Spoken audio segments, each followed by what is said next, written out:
I'm going to go ahead and begin. I'm sure we'll have some more folks joining us, but I want to be timely. Good morning, everyone. Thank you so much for joining us for Nature's Trauma. It's nice to see so many of you utilizing the chat already. This is great to have that engagement. Please do that. We want you to share and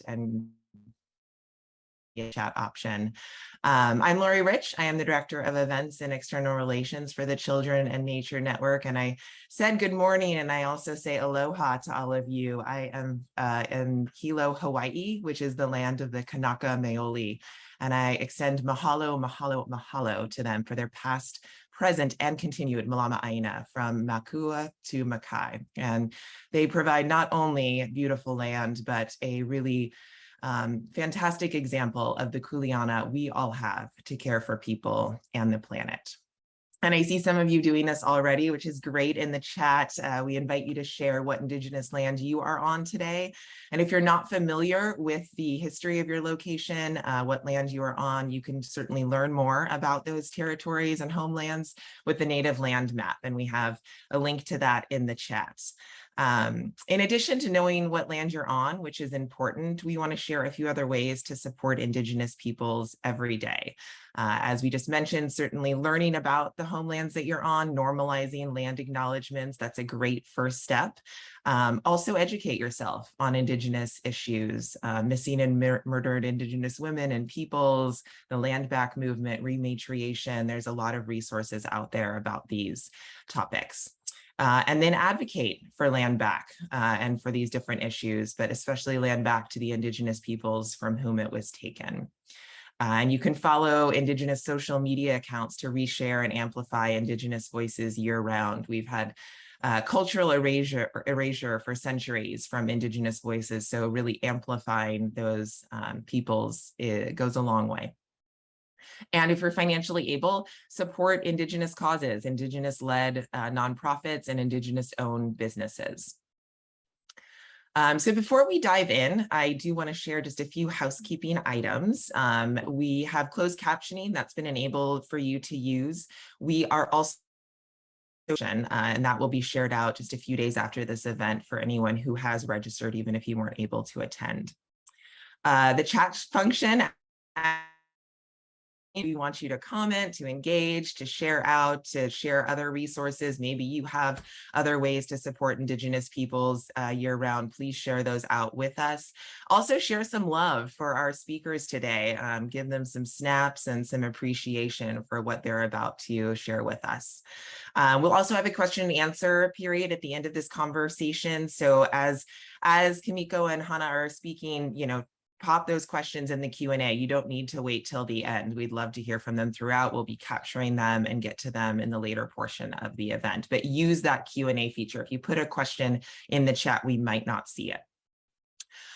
So just to give you a little bit of context about our Inside Out Leadership Series, we really, we have an annual conference every year. It took place in May in Atlanta this year. And we had all this feedback from attendees about, wow, I love the topics. They were so great, but I want more. And we decided we really needed to do a deeper dive into one of the topics that was presented around the importance of nature in healing trauma. And so we brought back one of the phenomenal speakers that was at the conference, Dr. Hamdi, and we wanted to bring a new voice into this space, someone who actually has some hands-on experience in working with the power of nature and the outdoors. And that is Kimiko from Brown Girl Surf. So we're really excited to have both of them here. These conversations are not meant to be formal. This is kind of like, if you're at a coffee shop and you are maybe eavesdropping on this really interesting, inspiring conversation two people were having, and you just kind of feel lucky to be hearing all of it. That's kind of the vibe. It's not creepy at all. We're excited you're all here, but it's going to be a casual chat. It's going to feel like it's between two friends. The conversation will be fluid. We have a few talking points, but we're just going to see where things go and meander and maybe go off the beaten path a little bit. So I'm really excited to welcome both Kimiko and Hanaa here with us today. I'm going to just briefly touch on their titles, which is not who they are. I'm going to invite them to share in their own words about their work and what they do. But Kimiko Russell-Halterman is the environmental educator for Brown Girl Surf. She's also currently pursuing her graduate studies, focusing on equity and justice in environmental and outdoor education. And Dr. Hanaa Hamdi has more than 2 decades of experience in public health administration, research, and community development practices. She also currently serves on the Children and Nature Board. So I am very excited to have both of you here with us today. And I think we'll just start, if you want to share in your own words a bit about the work that you're doing, and you know, any other fun facts you'd like us to know. Kimiko, I'll let you go first. How about that? Put you on the spotlight. Yeah, I hope that the internet works okay. It just started getting spotty, which is bad timing, but hopefully it goes well. But thank you so much for inviting me to be here. My name is Kimiko Lorraine Russell-Halterman. I'm named after both of my grandmothers, which is a fun fact that I always like to bring forward. And as Lori mentioned, I am part of the Brown Girl Surf team, part of the Brown Girl Surf community, which for me has been a powerfully healing community to be part of, to be in the ocean with, to come home to nature with. So that is a huge part of who I am. I'm a surfer, I'm a water person, I'm a free diver. I love to collect algae from the beach and press it and do crazy things with it.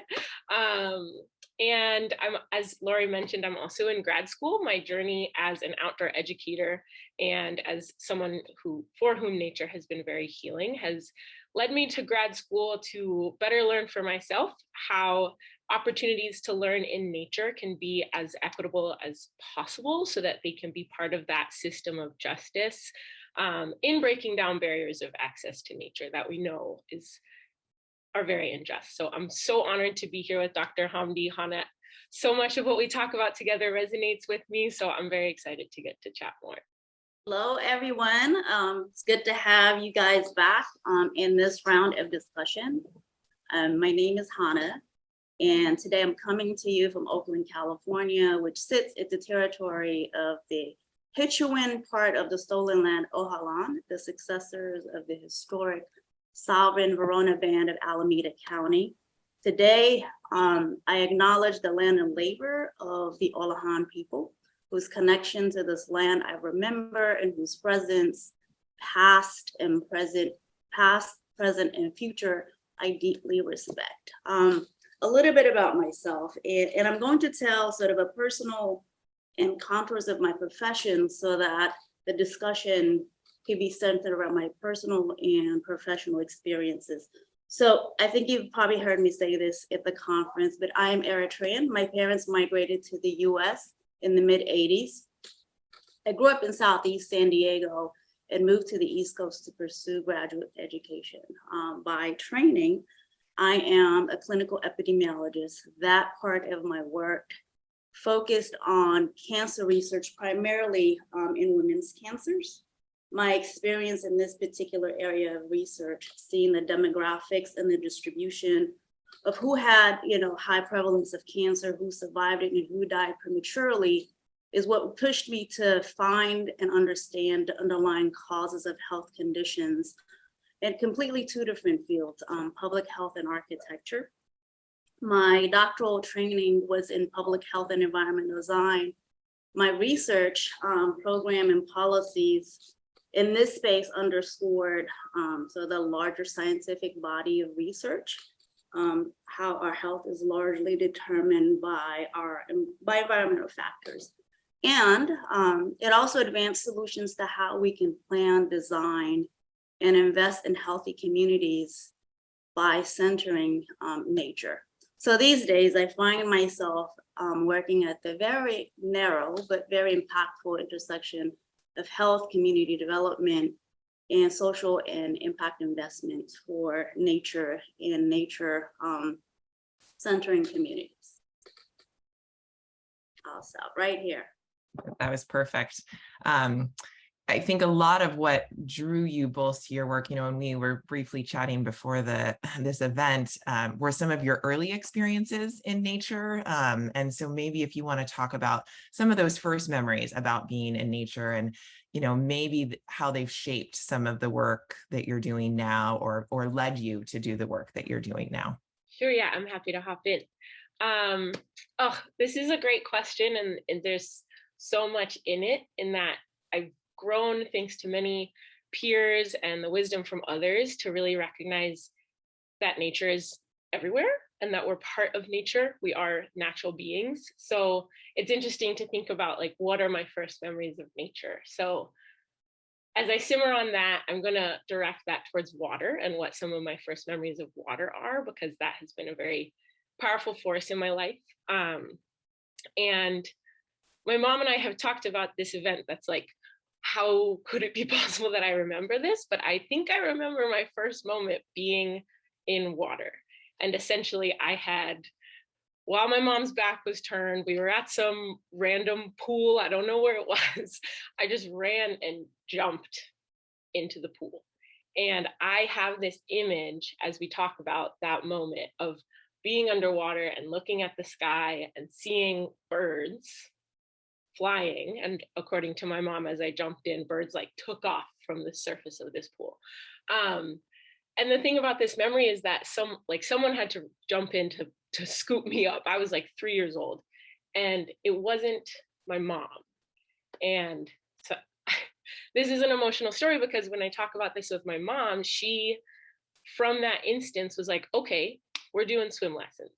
And my mom, as a Black American, never learned how to swim. And she shares that she and her siblings never had the opportunity to learn how to swim. I mean, they grew up in Philly. I'm sure going to a pool in the summer would have been very nice, but it's not something they were able to do. And so the fact that my mom, when I was 3 years old, was like, okay, we're going to the Oakland Y, we're putting you in the Guppies swim lessons, that shaped essentially what I recognize now as the rest of my life and my relationship with water. And we talk about the fact that in one generation, her experience and what she did for me now allows me to have learned how to surf as an adult and to spend time free diving and spending time in the ocean in a way that she didn't have the opportunity to. So when I think about my experience and my relationship with nature and with water, it feels like a homecoming. And like, I know my ancestors were in the water. You know, I have ancestors from Japan and West Africa, and I know they were in the water. And so when I think about those first experiences, those memories, and what I was able to experience and grow into, yeah, it feels like a homecoming as someone being part of nature. So I'm going to speak about two different firsts, right? So my first experience with nature, when my family and I lived in Egypt, and my earlier memories is that nature was very prevalent. It was in the homes, it was in the schools, and in sort of the neighborhoods where I grew up. And part of my experience with it is that, you know, there are parks, there are trees, and so nature was very consistent. I didn't realize that that could be different until we came to the US and we migrated to Southeast San Diego, which was very barren in terms of access to nature. The nearest park to our home was about 2 hours walking. And there was a smaller park, which was about 2.5 miles, if not longer. And sort of that absence of nature was very drastic to how we longed to me and my family and those that actually our neighbors to understand the longing that we had to be in nature, because we knew that on weekends, on holidays, everyone migrated with our soccer games, soccer bags and sandwiches, or himbasha, which is the Eritrean bread. And we'll take that and spend hours and hours at the park, and we'd have to trek all the way back. And it is that experience of having experienced such a affluent, experience in nature, having, so prevalent in all the spaces that we dwell, and then coming to the US and seeing very little of it, that allowed me to appreciate it even more. And then later on, when I was in in high school, and I went to a VEEP school, which is outside of my immediate neighborhood. And that's when I began to see that there is access to prevalence of parks, swimming pools. Well, that's not nature, but it's water. And then, San Diego, and the beaches. And so I have this affinity to be in parks and in water specifically. And being a San Diego girl, like Kimiko, I surfed. And so it was odd to see a Black girl swimming and surfing back in those days. But this is where you long to see other people that look like you, to have that opportunity with ease, in the same way that I was able to access it much later when I lived in San Diego. And it is that appreciation that kind of drives me today to create more opportunities, whether it's by designing cities, planning, or investing in communities, so that more people that have been historically separated from nature can have access to it. I think that's a good point that you touched on there, of just that being able to see yourself reflected, see yourself in community when you're in outdoor spaces. And maybe you could just elaborate on that a bit more, your experiences in community and nature. Yes, it's great to be out solo, but sometimes that doesn't always feel safe. And it's a different experience when you are with community and nature, and what that means. Oh, sure. I mean, if you think, I think to Kimiko's point is that we are of nature, and we're always better with nature, and making that accessible to all is, I think it's fundamental human right?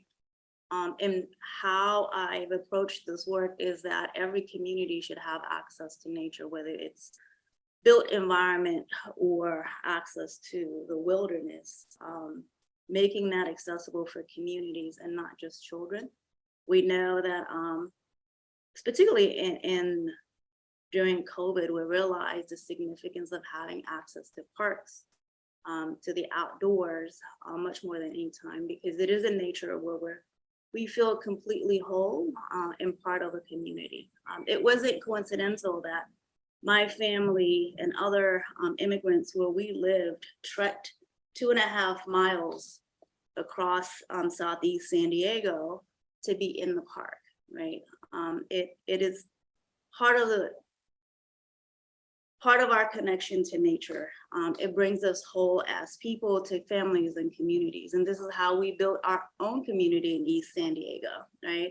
Those moments when my parents decided it was worth it to trek with soccer balls and sandwiches to create community. And we know that it is in nature that we begin to address the social isolation that immigrants can have, but anyone can have.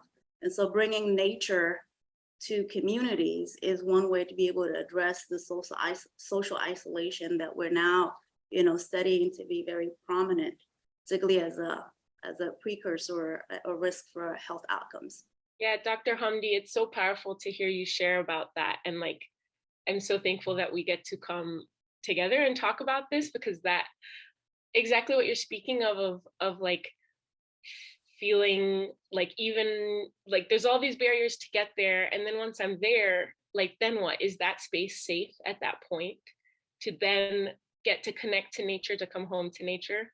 And I think that's something that I know I've experienced and resonates with me about what you share about being a surfer in San Diego. Growing up in Oakland, I always had this drive to be in the ocean, but I didn't go when I was in Oakland. There's ocean so close, but I didn't go.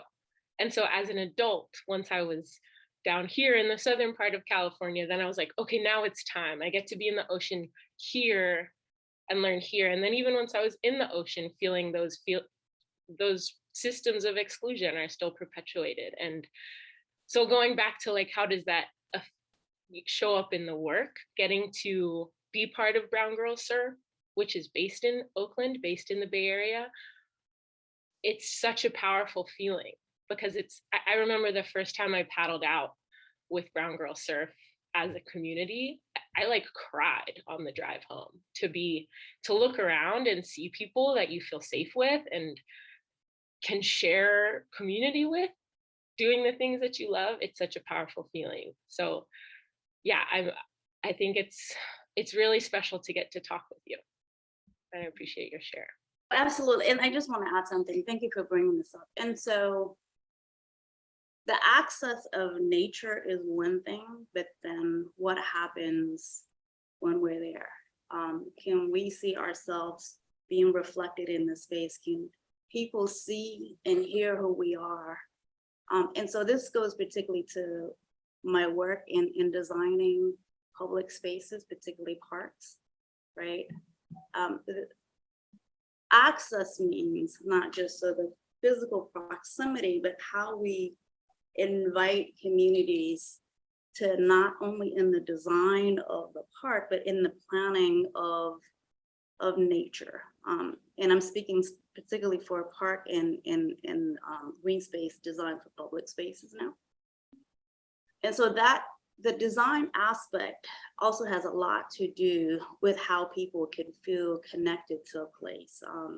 That bringing communities in the early designs of, in the early planning of parks, and seeing themselves, their cultures reflected, is how we bring in communities into these spaces. I just wanted to mention that because oftentimes we bring in people in sort of very participatory in the design aspect, but not necessarily in the planning phase of parks.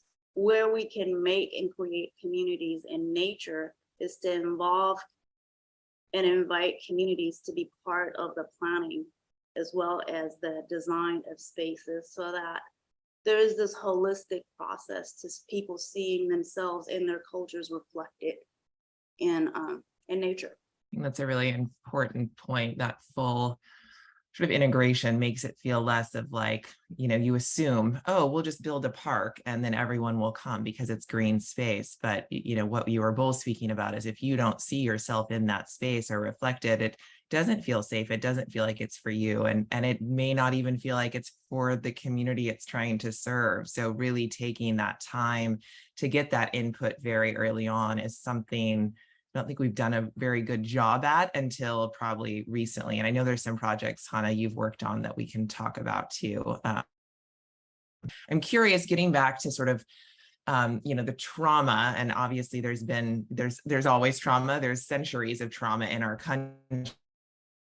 I think you touched on, Hanaa, just with COVID and this isolation and everything. We're sort of feeling the heaviness of the world. The effect of that, obviously there's a big effect on the brain and the body, and how have you seen from a research perspective, and then also from more practice-based perspective, what effect does nature have when we on the brain and the body when we've got this trauma, when we are able to be outside and be in community? And they can just be stories. They don't have to actually be facts or figures. And so just knowing that trauma, and I'm going to focus this on children, toxic stress and ACEs or adverse childhood experiences permanently change a child's body and brain architecture, right? We know this, and the evidence of this is growing. And these have lifelong consequences. There are about 7 areas where trauma can impact a child's brain development, and that's in the area of attachment and physical health. We know that trauma could induce epigenetic, which is the environmental, the change in the genes based on environmental factors. And these can change, these changes change our genes, which are related to mental health, obesity, drug addiction, immune function and metabolic disease and heart disease, right? And trauma could also impact our emotional regulation, dissociation, and our cognitive ability and self-concept, and obviously brain control or behavioral control, right? There isn't one research that addresses in a linear form, that if we expose people to nature, that there's an elimination in these areas of trauma or trauma impact, right? But there is mountains and mountains and seeds of literature that, particularly in the recent years, that's demonstrating the evidence, of nature impact on trauma. The most recent article came from colleagues, and the name of the article is Association Between Nature Exposure and Health. It's a systematic review of evidence. And I'm happy to post that for anyone who's interested. And I was just telling Lori actually that I started to put a list of recent systematic reviews of the impact of nature and healing on trauma. So I'm happy to share that. But definitely I encourage you guys to all look into that. And so we know that there's this, but there's also this overwhelming, literature that now can demonstrate to us beyond a doubt, that shows that when we're in nature, particularly if we're living in urban communities where there's this overwhelming and constant stress on our mind and our attention, we know that being in nature could be alleviated to that, right? And that particular theory is the attention restoration theory. So you're living in urban communities, you're inundated with all these sensory overload stimuli, and being in nature could actually help us move away from that and restore our ability to function and focus. So I'll stop here and I'll let Kimiko talk about how that's applicable. No, that was so beautiful. Yeah, thank you for sharing those details. And it's powerful to hear from you because that is what I feel like I get to witness. And I guess to share a little bit more about my role with Brown Girl Surf, I get to, especially during the summer, be present in these like week-long days of being at the beach all day, together in community, wave riding on our bellies, on our boogie boards, on our surfboards, playing over under. And like, it's emotional because especially in this last year or these last 2 years of summer camp, we had students sharing that they hadn't been outside for a year and they hadn't been with friends for a year. And then to be at the beach together in this safe space where we can take care of each other. This is a co-lead of summer camp, Marlene, in a hair braiding train, which is like a beautiful representation of what it feels like to be there. But yeah, it's this feeling of like an instant dissolve of those systems that perpetuate trauma. So I think for even, if I may back up even a little bit, the disconnection that is imposed on us from nature is trauma, and that has been very systematic. And so to come together in a way that dissolves those barriers is an antidote in itself to that trauma. And I'm so inspired by a scholar and activist, Bronte Velez, and they share this idea that we talk about how trauma is carried through our DNA, and that's very real, it's being studied. And so their question is, how is resilience also carried through our DNA? And to me, that gets brought out when we get to be in nature together. It's truly a coming home. And so these spaces where we get to support and hold each other and make it a safe outdoor space to dive in, to get your feet wet, and by the end of the week, be fully diving underwater. It's very powerful to get to witness what I've experienced showing up in students and youth that I get to be in community with. I'm not sure if y'all can see, but on the photo on the right, this is a very special photo to me because it's totally like what a day at summer camp looks like. There's like fog, these like big scary waves, and then just literally every single person in this photo has the biggest grin on their face. And it's that joy, that like rich, fulfilling joy of being together. And Shanti here rolling in the shallows, like it's that feeling that you can really feel that antidote. That is so powerful. I know that freedom of being able to experience water and how healing it can be. I love that homecoming, you know, just feeling. We talked about in our chat a little bit. One of you had the salinity of tears. I know like our hearts are 80% water, but who was, I forget. Will you share that? Yeah, totally. I love this idea that like we're just literally made of nature. You know, you hear like we're made of stardust, right? But then also like we're filled with salt water, and oftentimes like a first experience in the ocean, you'll see youth like, my eyes are burning, which is totally legit. And what I like to share is that it's been studied that the salinity of your tears is very similar to the salinity of the salt water in the ocean. And so in that way, we're just literally meant to be in the water. We're part of it. I think touching on, you know, you mentioned, Kimiko, the systems, just the systemic issues in access to nature and how that has this longstanding trauma that's deep in our DNA, and thinking through systems change. How do we use some of this hands-on experience that you have and you've witnessed, and then the research that Dr. Hamdi has shared? How do those work together, or have you seen them work together? And how of the work that you've done with RWJ at this point or later, but yeah, how do we know that we are affecting some real systems change and systems redesign?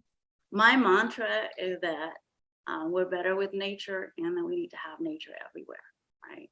And so that systems approach and ensuring that nature is a human right rather than a luxury is where this work can begin.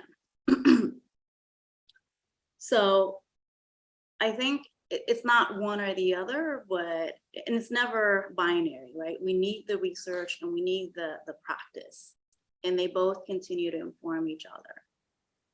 But I lean a little bit more on the practice aspect of this work. Research is great, but, and this could be for another discussion, but we need to find better ways to gauge our nature's impact on health.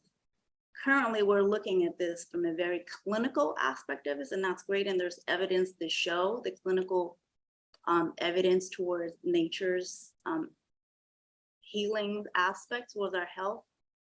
But we also need to change the measuring stick of how nature actually impacts our holistic health, not just the physical health, but our social health, our spiritual health. So that's one. And two, and this is where I feel it's a great set of hope and progress, is making sure that there is the planning for nature in our communities happens at the very front of planning communities and not in the latter part, meaning that it isn't just sort of an afterthought, but to be really an advocate in terms of policy, investment, and programming. And the way that we can do this is to engage communities, right? Having communities that can speak on behalf of what they need in their neighborhoods, rather than engaging communities at a latter part. Part of success stories that I've seen is, and I'll talk about the work with RWJ Foundation in New Jersey and in some other states as well, where we've seen nature instead of unnatural or I don't want to say unnatural because it is natural, but where I saw unlikely allies that can implement nature is through pushing the communities. For example, I had the pleasure of working at a project in Wenatchee, and a community health center, an FQHC, actually invested in a park and a playground to abate gestational diabetes, right? And the beauty of that is that the community was very much involved in what they needed to see to abate the impact of gestational diabetes beyond the therapeutics, beyond the medication, diabetes management, or whatever prescriptions are given to the patients is that the solution, long-term solution for the mothers and children was to design a park that the families can use, and that the fitness the fitness zones that were designed allowed for pregnant women to design in the way that the women could actually participate in physical activities, but be able to monitor and see their own children. So the design of the space to the planning of the park and how the park was used was completely participatory. But this came through engaging communities, asking communities for assets, needs, and how to design and planning of that park can work. So I think these are where I feel we can inform research versus research can inform practice. That's so dope. I love that. There's so much wisdom in our communities, so much that we know in our communities and in our practices that should inform the greater system. And that resonates so deeply. That's like, as I shared, I'm on this journey of graduate school. I'm in my second year of my PhD, and that is kind of a core goal as I step into this research, is truly to just uplift and share the voices and experiences in a positive lens of like, what does create that empowering, safe space where we are allowed to come home to ourselves as parts of nature. I noticed in the chat, there was a question that I feel like is really related to this, about just sharing more on systemic denial of access to nature. A goal that I really wanted to bring forth in this chat today was to uplift the positive. But I do think it's important to recognize the systemic racism and injustices that we are talking about. And so I think just to share, thank you for that request, some things that come to mind. For example, there are scholars now that have found in the archives that enslaved moms were typically the teachers of swimming, and they would take their babies to bodies of water and teach them how to swim, which is a powerful story in consideration of what I shared at the beginning. But then once enslavers found this out, they illegalized it. They violently banned it. It was cut off. And so if we think about that in terms of the legacy of swimming for Black folks in America, it's obvious what the intergenerational repercussions of that were. And I think about the violent and forced removal of Indigenous folks from their home to create Yosemite National Park, our first national park, to create this idea of pristine wilderness. Indigenous folks were forcibly and violently removed from their home. So I don't want to go too far down that rabbit hole, but that leads into more of what we see today with inequitable access that Dr. Hamdi is talking about. You know, we've dealt with unjust permitting systems in terms of getting to the beach. And I think many folks can share personal stories about feeling those systemic denial of access to nature. So to get back to what is powerful in the practice informing the change is remembering that when we read about the nature gap and we see these numbers of underrepresentation of Black, Indigenous, and other people of color in natural spaces, it's really important that we don't let that lead to an assumption that we are less connected to nature. Like, that could not be farther from the truth. But when we talk about practice, it's dissolving those barriers that for years and years and years, for generations, have been built up. And so in order to rebuild the system, to compost the system, we need that practice, we need the wisdom from our communities, and we need that space to come back to ourselves as folks who are inherently parts of nature. If that answers that question. Yeah, I think that's important. It's dismantling the systems, but also the narrative might exist out there from these just centuries of exclusion.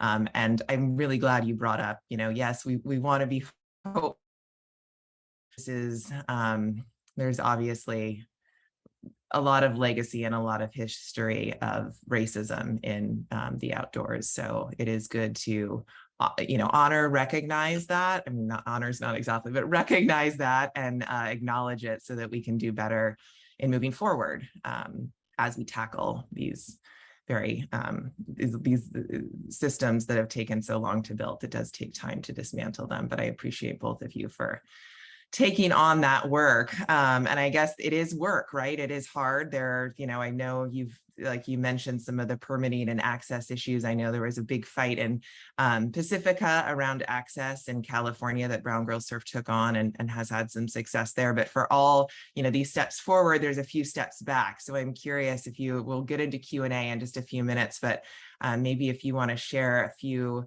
words of what does give you inspiration and energy to, I can already tell by that smile, it's going to be water related. It's something, but yeah, just what gives you the energy to keep doing this work? Sure, I can hop in. Dr. Hamdi, do you want to share? Okay. I think this is such a simple answer, but community gives me hope. It's just astounding the power that we have when we're in community. And I think, of course, by community, I mean, love these photos. By community, I mean each other, like the community you see in these photos, and also community with nature. You often hear people say being in nature makes them feel part of something bigger, and that is the feeling of community. And so when we get to be with each other in nature and part of something bigger, that gives me so much hope. And for me as an educator and my role in Brown Girl Surf, I just really want to highlight how much hope that the youth give me. And I think the more space we give to learn from the youth, like just the more we can be filled with this hope.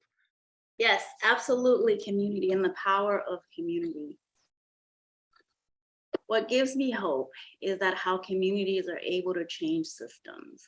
I've been in this field for quite some time, and recent changes in who is an active actor in investing in nature really gives me hope. It really fills my heart when I see community development financial institutions are talking about investing in nature, or that when you have planning and design in affordable communities that are asking and implementing, really listening to community of how to plan affordable housing that centers nature, right?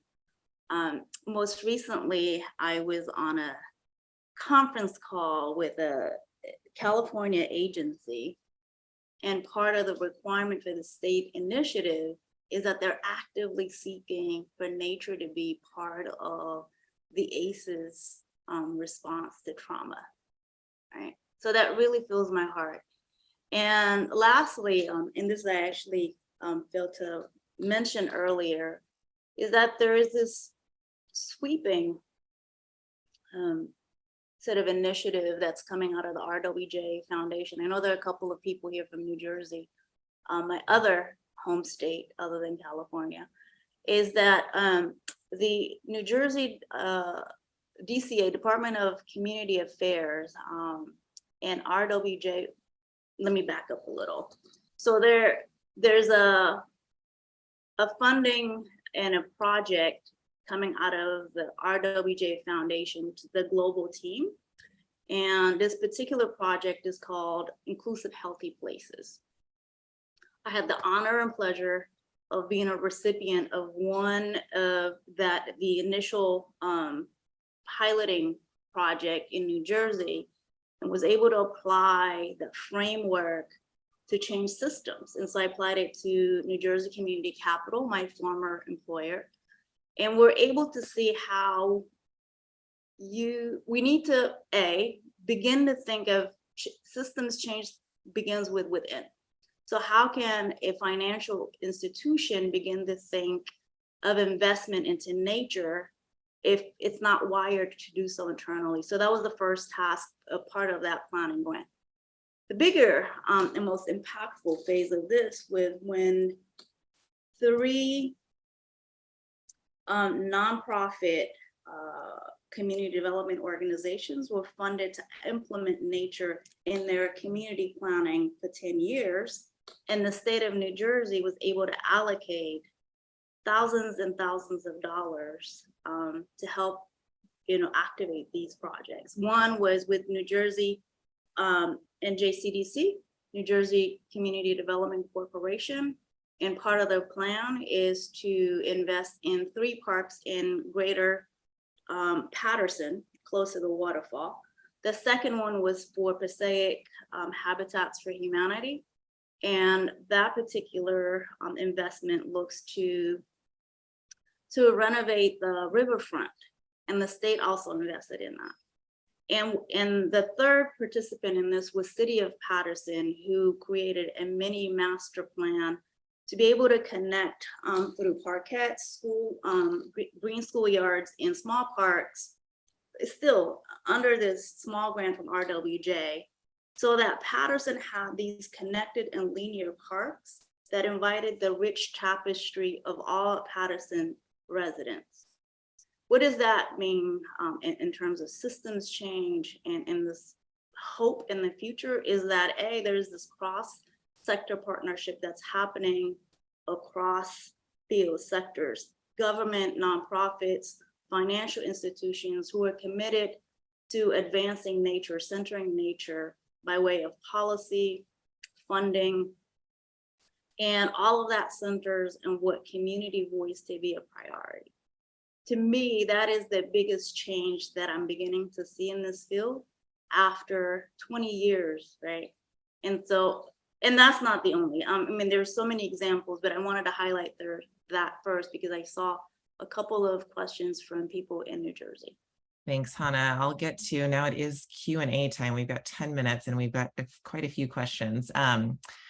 I'll just pull them sort of randomly to keep it equal. How can we dispel the myth that time in nature is where you experience trauma as opposed to the opposite, that narrative that the outdoors is potentially scary and that's a very, that's true. It's based in fact for many, many people. Yeah, I really appreciate this question. A big part of our approach in Brown Girl Surf and what I hope to bring forward as an outdoor educator is that idea, going back to what Dr. Hamdi and I were talking about before, is, okay, you have an outdoor space, but is it safe? And so recognizing that there is nature-related trauma for many people. And for example, if you were to just say, okay, grab a surfboard, go out there, get pummeled, that's how you learn, that could be very traumatic. And so there's a lot of, I would encourage you to look into trauma-informed facilitation. And this is like a question that is specifically about education techniques, but I can speak from my experience. Things that are so supportive and helpful is going back again to community that you feel safe with, relationships that you build trust with and can go out together. There's very real traumatic dangers for people of color in nature. And so community is very important. And B is taking time and, for lack of a better way to put it, gentleness can be super important, in my opinion, in, for example, going in the ocean, where it does hold a lot of fear and a lot of intensity. So maybe your first day is your feet are wet, and taking that time and taking those steps is really important. And I really appreciate this question because this is very important to remember as we're talking about creating opportunities to recreate and to be in nature. It's really important not to re-traumatize. So I appreciate this question. Let me know if I answered that all right, but yeah. Thank you for that question. Very important. And this goes back to something I mentioned earlier. But more specifically, nothing for us can be designed or planned without us, right? And particularly in parks, how urban parks have been planned and designed has a lot to do how people use it and whether they perceive themselves to be, welcomed. So to my earlier point, if we are going to feel accepted and welcome in places, I think there needs to be a more intentional and aggressive process in how we involve communities in the earlier phases of open space. And this could be earlier in the planning phase rather than in the design space. But then also, how do we see space? How do we see ourselves in space? Has a lot to do with access and not being re-traumatized. There are many examples where people are not allowed to cook out, right? Because the larger communities do not allow for barbecues or cookouts or gathering of communities. And so that's, but if you engage communities, then that could be part of the design and activation of that space, right? And I don't want to mention the city, that in one particular city, there was a community that did not feel comfortable seeing hijabi girls using the playgrounds or the basketball places. However, an earlier design or planning of that with the community could have definitely mitigated that issue. And lastly is, the trauma could be, it isn't so much in what's not, what is not accessible to us, but how it becomes a deterrent, not having restrooms, not accessing or, having an opportunity to participate in this space by who we are, not playing the same, the music that we like, how we use space is different. And so not being thoughtful of those elements and nuanced ways that communities show up in public space could be not just a deterrent, but re-traumatizing.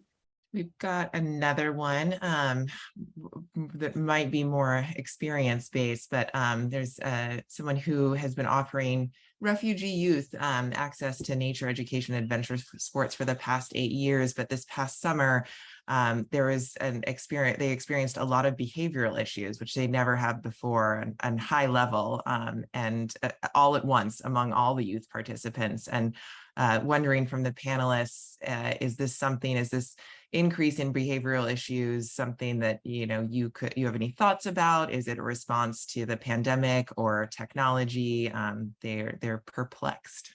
Yeah, thanks for that question. That is a super real, valid experience. I am in community with a lot of educators who are experiencing across the country. My best friend works in New Jersey, actually, this phenomenon. And I think, obviously I'm no expert on the reason, but we went through as a global community something incredibly traumatic. And for our youth, I think especially, it was a lot. And I as well experienced this in the past couple summers. So just validate, yes. And also thank you for sharing about your work, your community. That's amazing. I don't have the perfect answer for everything, but I think the reality is that everybody needs something. And what we're hearing from a lot of youth right now is a big communal cry for, I need something. See me, hear me, hold me, I need something. So well, as an educator, it's really hard, and we put all of our energy out there and all of our love out there, and it's hard work.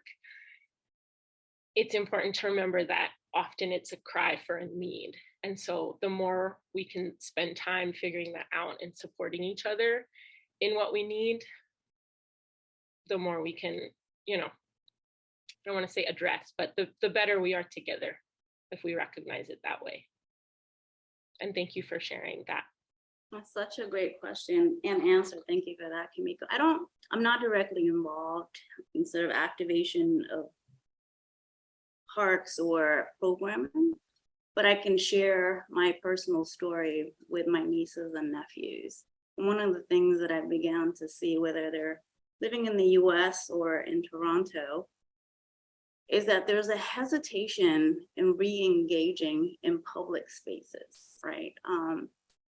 For my 5-year-old nephew, he's afraid to come out and play outside. And so there are fights, there is the territorial sort of space ish tension. And my sense is that he's trying to to figure out the world after COVID. He was almost 3 when COVID happened, and for 2 years he was playing by himself. And now he's pushed into this public space and has to engage with a mask, and he's trying to find boundaries. And so there's a lot of tension and fights. And I hate to kind of take this one isolated case of my nephew, kind of project it to the entire refugee community. But my sense is that we're all trying to reestablish a new normal and how we connect with others after this trauma of COVID. And my hope and my deep sense is that we will. We just have to get to the root of the issues, and every issue can be different. But one thing is, like, I'm sure this isn't unique to a refugee community or environment. Sure, many other communities are also struggling to re-engaging with one another, whether it's in the classroom or out in nature. Great, thank you. Unfortunately, we ran out of time for the rest of the questions, but hopefully we may be able to share out, when we share out the event recording, maybe we can get some of those answered. And I know we'll want to share out some of the resources, Hanaa, that you mentioned, and Kimiko, you also had some great resources for other similar orgs that are doing great work in outdoor space and equity in outdoor space around the country, not just in Oakland or Northern California, although you work all over California. But I think I really appreciate, and I can just even see in the chat how much gratitude there is for your words today, for sharing your stories, your experience, your expertise. But I really feel that sense of homecoming and this importance of community. And yeah, we are all in different places and need different things right now, emerging from this global trauma, but that community is really what ties us together, and that we are a part of nature. And so being in community and nature together is a really powerful healing tool. And I think everything you shared with us today drove that home even more so. So I want to thank both of you so much. Mahalo, mahalo, mahalo to you. Thanks everyone for being here and giving witness to our incredible speakers. And we really hope you'll be able to join us for our next Inside Out Leadership Series virtual event. That'll be on November 17th, about building and rebuilding a movement. Marlo Baines is the youth director for Earth Guardians and has dismantled their leadership structure to come at it from a youth-focused and youth-led perspective. Richard Karlbaum is the one who began the Freedom to Marry movement in Michigan, which then became a model nationwide. So we're excited to bring these two leaders together in conversation and hope you can join us then. Thanks so much, Kimiko and Hanaa. Hope everyone has a great rest of your day. Take care.